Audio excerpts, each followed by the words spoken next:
Madison Moore had a good life. At 30, he was comfortable in his own rights. A nice house sitting on a 10-acre plot in a suburb of a major city. The lot held 2 houses. The main house, and a smaller one in the back that led out onto the back street.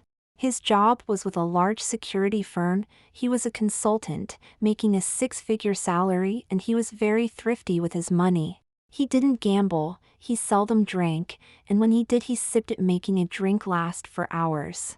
His one real vice was in the form of Maddie, his alter ego whom he longed to become when he rich enough not to need to worry about anything else.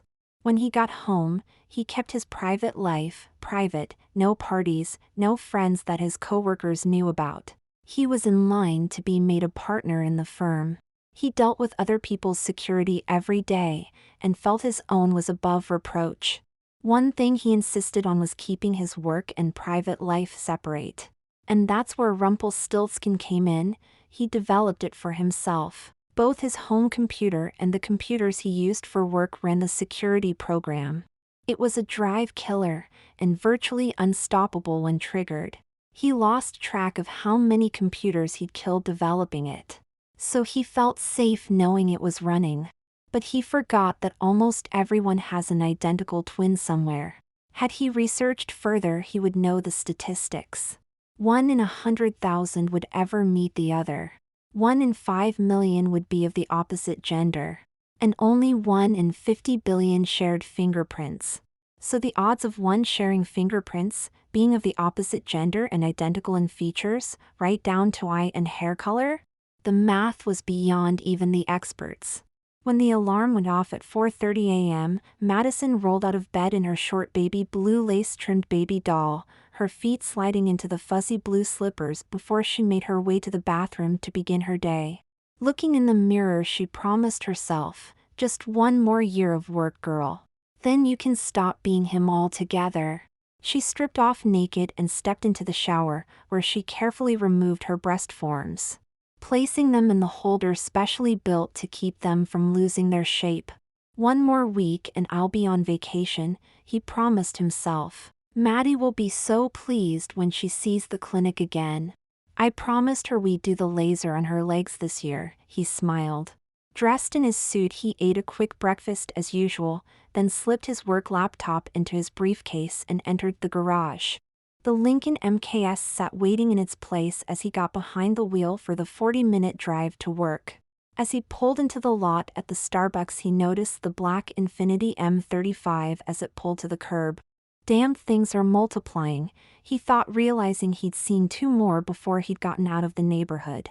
He hurried inside and Twyla, the girl at the counter, smiled, handing him his usual. You're right on time, Mr. Moore, she greeted him by name. So are you, honey, he handed her a 20. Keep the change and add it to your college fund. Thank you, sir. As he got into his car again, the Infiniti pulled away from the curb. As he pulled out into traffic, he spotted the next one, this one dark blue, as it pulled up behind him at the light. His mind automatically ran through the license plates. Fucking amateurs, he thought. Anyone professional would have enough sense to break up the plate numbers. Checking casually, he wanted to be sure of who they were following. Some of his neighbors were government workers. Shit, who are these clowns and what do they want with me? He thought as the latest one stopped outside the security gate to the parking garage. Grabbing his briefcase, he got into the elevator, making a mental note to ask Dave Kimball if they had a new customer that was nervous. Stepping out of the elevator on his floor, he started toward his office. Dave's door was open already, and so was his. Pete and Jerry were already in as well. That was odd. As he neared his office, he saw the glow of his PC monitor in the window glass. I trust you're having fun, he said to the guy at his desk, furiously typing into another keyboard hooked up to his own. Shit, this fucking thing is a bitch, the guy said. Seeing as how the partners are here, I guess you're doing a security audit? So how long are you shut down for this time? The answer would tell him if he needed to intervene. Looking up, the guy flipped out a badge. Lucas Wright, FBI. I need the password to this computer. And why is that? Madison looked around to see the partners and another agent headed his way. Is this about the Strand account? You're a barrel of laughs, aren't you? Madison, how the fuck could you do this to us? After all we've done for you, demanded Dave Kimball, his direct boss. Dave, if I had any idea what you're talking about or what is going on, this might be amusing, he said. But since I don't, why doesn't someone start explaining? Oh, you know damned well what it's about. Or are you going to deny that you spent most of Saturday in the Mission County Jail? Joe said. Madison, or should I say Katie, do you have any idea how much damage this is going to cost us? Jerry said, throwing a file folder on the desk between them. A photo slid out of a woman who looked just like Maddie. Only it was a county mug shot. The name on the placard read Parks, Katia. Who the hell is that? He demanded. Like you don't know. They fingerprinted you and everything. That's why the feds are here. Did you think you could get away with it forever? Impersonating a man and everything. And then you get pinched by a vice detective when you solicited her for sex. Jerry said. Honestly, I wouldn't have believed it if they didn't have your fingerprints to prove it was you. I bet you got a lot of laughs fooling us into believing you were a guy. Joe said. I am a fucking guy. You've seen me in the shower when we played racquetball. And what do you mean my fingerprints? I was at home all weekend. You can check my alarm and security logs. What's in the briefcase? Asked Tall, Dark, and Ugly. He turned to Dave. My laptop with the Jorgensen account. Leave it here. Dave took the briefcase. Then as they walked toward the elevator, he said, Look, I don't want to do it this way. But until we get to the bottom of this, you're suspended. Go home and wait it out until we decide what to do. I really can't believe you could do this to us. When the elevator opened, he stepped inside. I'll call you and let you know what's going on. Sure, Dave, sure. Are you even going to look for her? He asked. But the look in Dave's eyes told him all he needed to know. They wouldn't believe him no matter what. He was in the MKS going through the security gate when his phone rang. Yeah, Dave, what do you want now? He asked, perturbed. We really need the passwords to your computers. Is that all? At the moment, yes, Dave said. They hadn't asked for the combination to his briefcase, so that meant they'd broken into it already. Gunning it past the security tire strips, he replied, Fuck you, Dave. You're such a high-security asshole, you figure it out. He slammed the phone back into its cradle. He knew they were following him now, no doubt about it. He didn't bother to try losing them. What was the point? He looked down the side street as he passed the street going past the little house. There was AM 35 at each end. Another one sat at each end of his driveway where it exited the grounds of his house. The one behind him stopped in between as he pulled up to the gate. He tapped the first number of the code and waited. A message scrolled across the screen, Rumpelstiltskin activated. He quickly typed in the code in full, then drove through the gate, stopping to block anyone else until after it had closed. On the other side, he pulled up to the inner keypad, then typed in a series of codes. The keypad inside the door flashed red at him as he punched in his house code. So they've been in the house already, amateurs. He stripped off his clothes as he headed for his bedroom. Maddie, my dear, I think it's time for you to emerge. He mumbled to himself as he turned on the computer. It was the only one in the house, and there was nothing to do with work on it. As the monitor lit up, the message on the screen read 23 minutes remaining until the next acceptable attempt. So they've danced with Rumpy already. His voice changed as he giggled. He spent the 23 minutes changing. He slipped into his finest lingerie, black lace-trimmed satin, panties, bra, and matching garter belt. Then she sat at her vanity and rolled the rose print stockings up her long, shapely legs. As she was doing her makeup, she scanned the recordings from the security monitors. They had concentrated on her computer, not really bothering to search anywhere else yet. The views of them rushing out coincided with the turn-off from the highway. She knew they'd be back just as soon as they had a valid search warrant. Standing, she went to the closet inside the closet and took out her life preserver, a small shoulder bag containing her IDs, credit cards, and extra cash. Carrying it to the bed, she pulled out her purse and stuffed the contents into it. Then typed in the 3 separate passwords. The computer responded instantly with the list of failed password attempts. Then she went online and made a fast check for Parks, KDA. She sent the information to her own email. Then with a sigh she said, "Sorry it's come to this, Rumpy." She typed in Marianne and waited to be sure the computer was in the full non-stop mode. It would be wiping the drive clean 15 times, rewriting gibberish as it did so to cover up any information. She placed the master Rumpelstiltskin disc in her purse, then hefted it up onto her shoulder as she stepped into the 3-inch heels before heading for the door. Outside, she locked her door and again set the alarm before walking toward the back fence. She knew which panel to push open and stepped through quickly, then closed it behind herself. She let herself in and scanned the house quickly.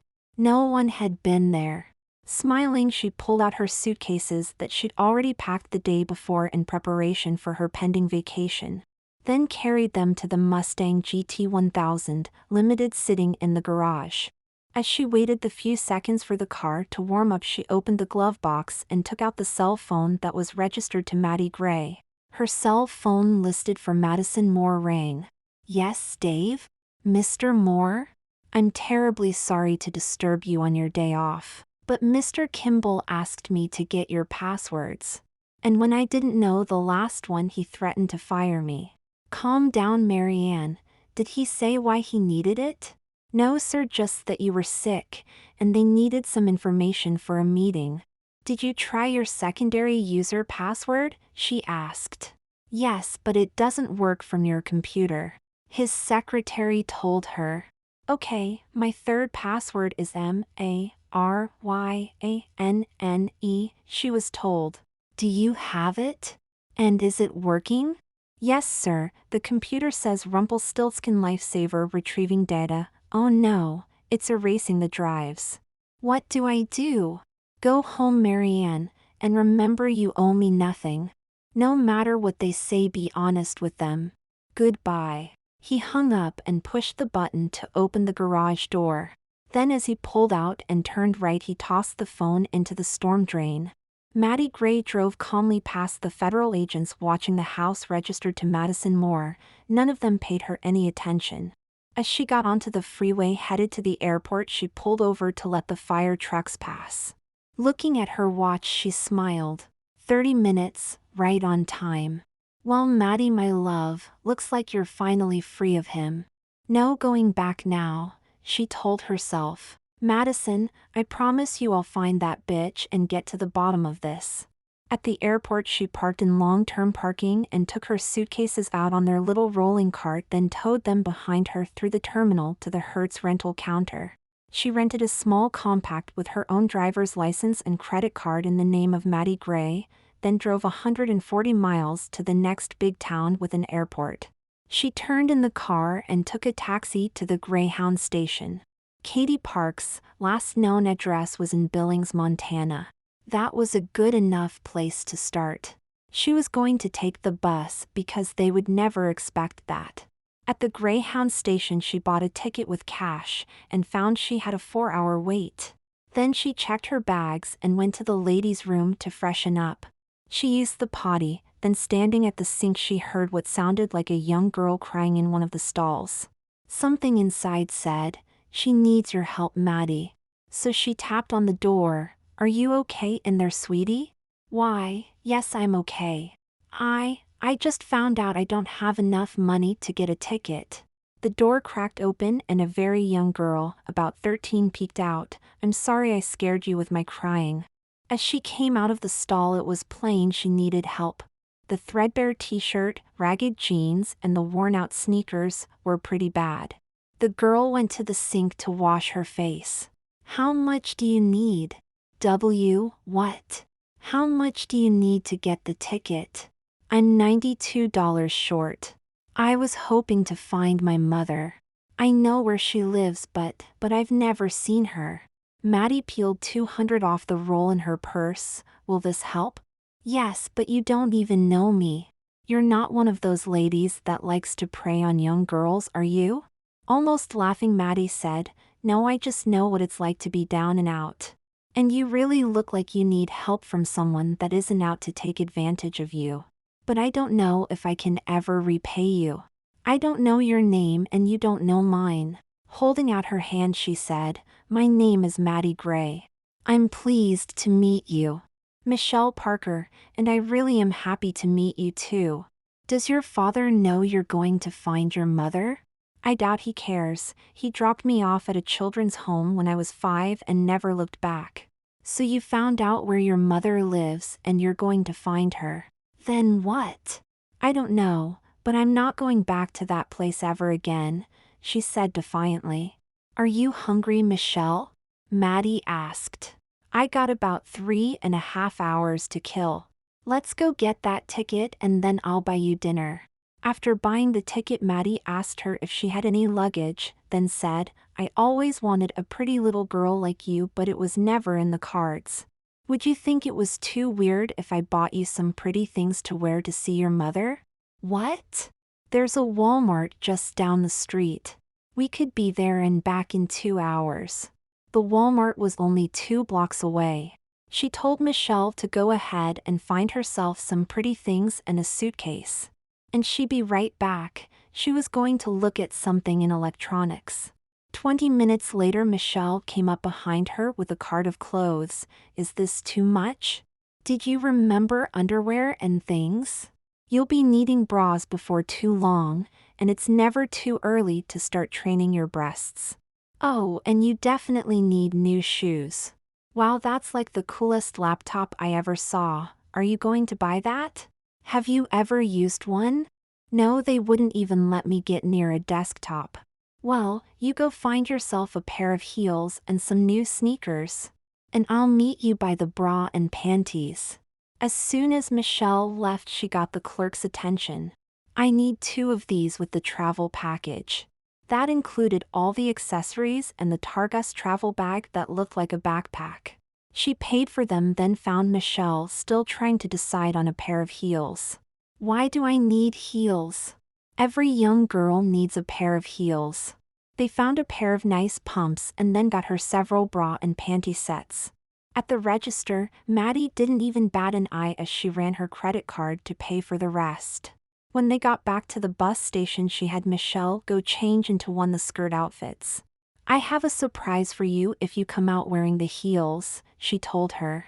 She was going to give it to her anyway, but why not give her incentive to be pretty? Michelle walked slowly at first toward her, then a bit faster as she saw what Maddie was holding. Here you go. I figure I got about 20 minutes to teach you the basics and how to use the station's free Wi-Fi. So we can stay in touch. I want to know you're okay out there. They'd just finished registering the computers and setting up the email when they called their buses. Both laughed as they hurriedly packed them away. Are you sure you can find your bus okay? Yes, ma'am. I mean Maddie. I'll email you at every stop. They hugged and Maddie watched her as she headed to the bus. Damn, I hope she doesn't think I'm following her. She's going in the same direction I am. Michelle was 4 people ahead of her in line when she realized they were getting on the same bus. Oh, well, I bet it won't be long before she changes to another bus. Maddie?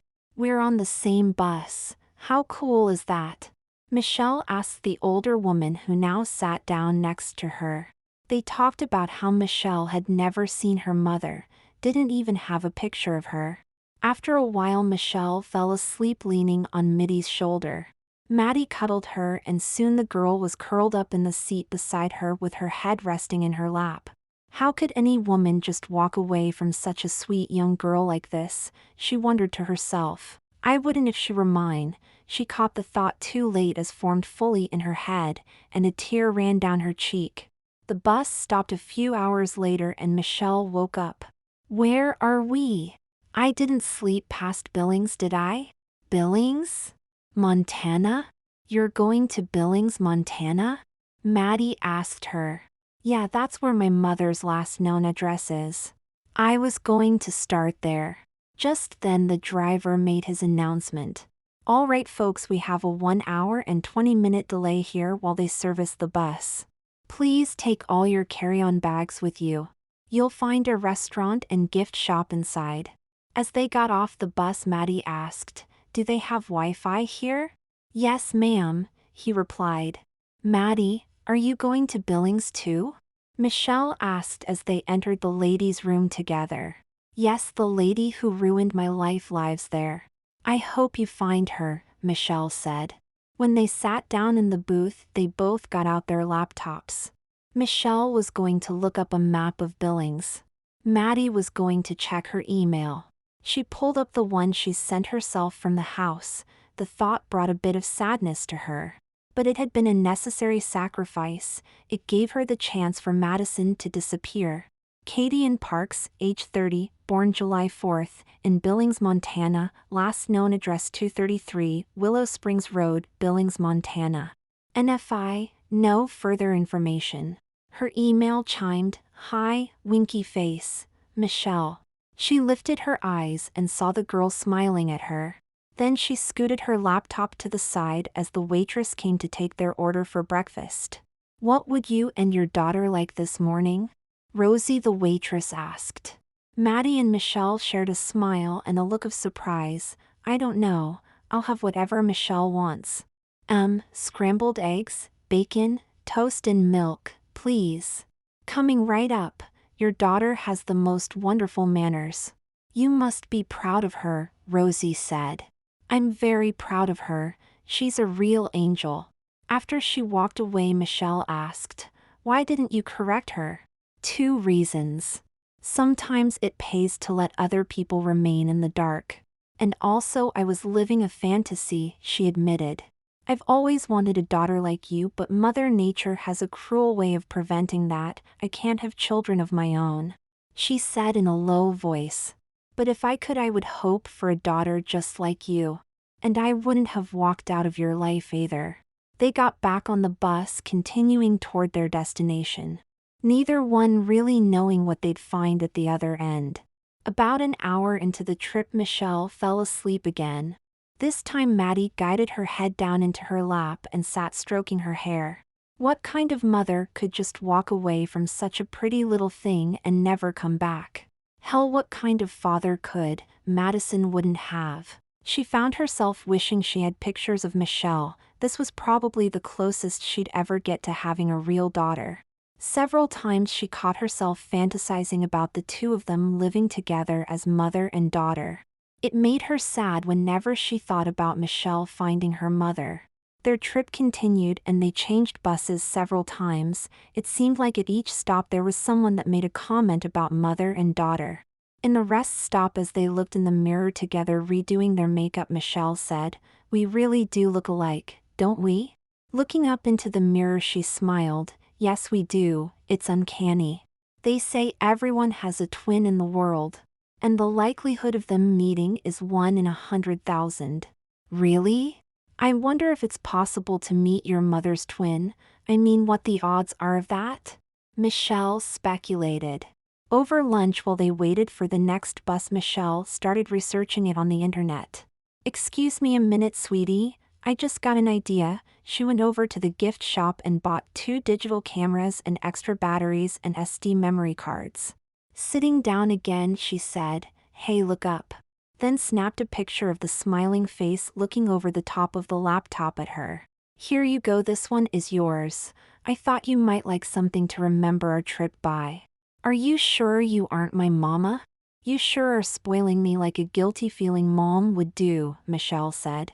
"Oh, how I wish I was. You would be so spoiled." Just then they called the bus, and they got up to leave. Across the restaurant, a woman saw Michelle and thought, if Michael was a girl, that's what she'd look like. It was the first time in 10 years she'd thought of the boy she'd left with her one-time lover. She'd been sending him money ever since to take care of the boy. She'd been hoping for a girl and had been disappointed, but still she felt she'd done him a favor leaving him with his father to raise. On the bus, Michelle opened the internet page she'd saved in a hurry. "Wow, look at this, Maddie. It says that 1 in 50 billion people share fingerprints. Maddie was suddenly reading over her shoulder all the statistics. Holy crap, it was possible. These statistics had been compiled by 4 major international police agencies. She read the other statistics. It couldn't be. The possibilities were too staggering, on the side of impossible. You said this other woman had your fingerprints, right? Yeah, she did. Maddie was thinking about that. Maybe she's your non-biological twin, offered Michelle. They read over the article several times. Then after a while Michelle shut her computer down to save the battery in case she didn't get a chance to recharge it at the next stop. She leaned against Maddie, who stroked her hair softly, and she soon fell asleep. Another passenger headed toward the restroom at the back of the bus stooped and picked up something off the floor.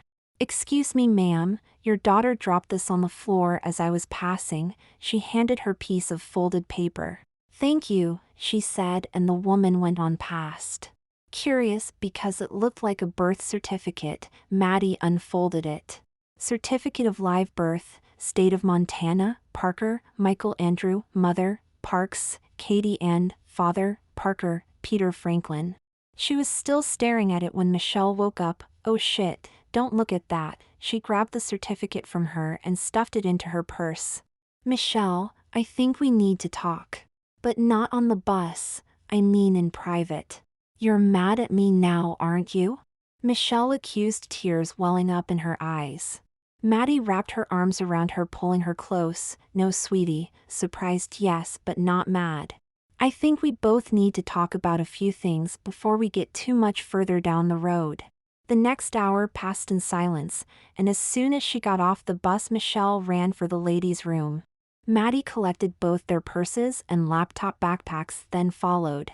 She found the stall where Michelle sat crying. Michelle, please let me in. I really want to tell you something that might make this a little better for you. From behind the locked stall door she asked, what is your name really? Katie Parks. It was a hurt, flippant question, and Maddie understood how she might make that assumption. Looking around to be sure they were alone she said, no, it's Madison Moore. But we're looking for the same person. That did it. The lock clicked open and Maddie stepped inside. You expect me to believe you're a guy? Maddie lifted her skirt in front of the girl for the first time, and then pushed her lacy panties down to show the girl. That's how I'm certain I am not your mother. But I still wish that I was. Why? Why do you wish you were my mother? Because then I wouldn't have to find her and kick her ass for abandoning such a pretty young lady as you. Michelle finally smiled. I was afraid you'd hate me when you found out about me. I wish you were my mother, then I wouldn't have to go find you. They talked for longer than they thought, and ended up missing the bus. Come on, I'll get us a room, and we can catch the next one in the morning. Maddie offered. Oh, a shower would be so nice, Michelle giggled. A shower and then we go grab some dinner and then we're going shopping. Shopping? Yes, shopping. I'm going to teach you a few things that mothers are supposed to teach their daughters. Plus I want pictures of you in a pretty dress and heels. They took turns in the shower, then with clean clothes on they found a restaurant to eat at. Sorry ladies, the closest place to find anything is about 60 miles down the road. They were told. How about renting a car? Maddie asked. I don't know about renting, but the Ford place is just around the corner. Come on sweetie, let's go look at cars. Sure think Mom, Michelle giggled and Maddie hugged her tight. Thank you, Michelle. I think we may as well just drive the rest of the way, don't you? Yeah, get the inevitable over with. Like a band-aid, just rip it off quick, Michelle said. A moment of silence followed as they entered the dealership. Back so soon? Asked the man just inside the door. Excuse me, I've never been in here before, Maddie told the man. But I just sold you a car yesterday, the man said. Michelle and Maddie shared a look together. Katie Parks? Michelle asked him. Yeah, do you know her? Is she a relative of yours? He asked. We're not sure. Do you know where we might find her? Maddie was caressing the fender of a pretty blue Mustang convertible. I guess she still lives with her mother. It's always the same address. He looked at Maddie smiling. You like that one? We got it red, or black too. She has a red one she bought yesterday. I like the blue one, Mom, Michelle said. Hugging her tight, Maddie said, it's my favorite color, it matches your eyes. She looked at the man. We'll take this one. Really, are you paying cash or credit? Digging through her wallet, she found the card she wanted. Take it off this one, please. He took the card and disappeared into his office. Michelle, I want you to make me a promise. What do you want me to promise? She asked, sounding sad. When we get there, I'll let you go first. If you don't want to stay, will you come with me? Let me be your mother? No, because I don't think I want to know her anymore. I want you to be my mom. Michelle looked away, biting her nail. Michelle, do you really mean that? Maddie asked. I've been wishing for it ever since you took me to Walmart. Only a mom would do that. Then please stop chewing your nails, she told the girl. So we aren't going the rest of the way? Yes, we are. You need closure, and I need to see the person who ruined my life and pushed me into this. I want to thank her for giving you to me. But she threw me away, Michelle started to say. And I found you. Now you're mine for as long as you want to be, Maddie said. They went into the office and soon completed the transaction for the car. They drove it back to the motel and got their bags, then hit the road again. I thought we were staying the night, Mom, asked Michelle. Not here, sweetie. We'll get a room. Then get some new clothes. Then after a good night's sleep, we'll hit the salon before we go meet the person who brought us together. Michelle smiled as they drove with the top down, her long hair flowing in the wind behind her. I love you, Mom. 2 hours later, they were in the outskirts of Billings, standing outside a dress shop. May I help you, Katie? Asked a woman. You never shop in here, but I'd be happy to help you find something for you and your daughter. You have me mistaken for someone else. My daughter and I would like to see some nice dresses. And do you have any heels? Right this way, Ms. Gray, Maddie Gray. And this is my daughter Michelle. She said. I can see the resemblance. She looked at Michelle. Such a pretty young thing. Michelle blushed. Thank you, ma'am. They were led to the back near the lingerie to begin. Michelle was looking at the bra and panties. Yes, you definitely need satin and lace. Maddie said, excuse me, my daughter is a bit shy about it, but she's also very self-conscious about not developing very fast. Oh, you need enhancements. Right this way. They were led to a counter displaying lifelike breast forms. The sales lady offered some small push-up fillers. No, I think she'd be more comfortable as a B cup. Her friends at school are all Bs now. They found a set in her skin tone, and chose a bra and panty set. I'll help you out, okay? She said to Michelle.